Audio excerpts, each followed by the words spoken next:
You ask Tiger to solve. This deals with linear equations with one unknown. The final result is y equals 395/2. Let's solve it step by step. Simplify the expression. Group like terms. Simplify the arithmetic. Multiply the fractions. Group like terms. Convert the integer into a fraction. Combine the fractions. Combine the numerators.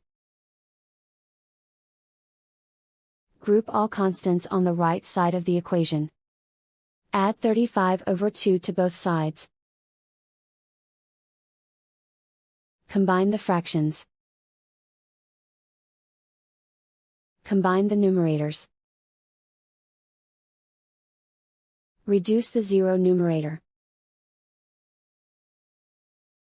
Simplify the arithmetic.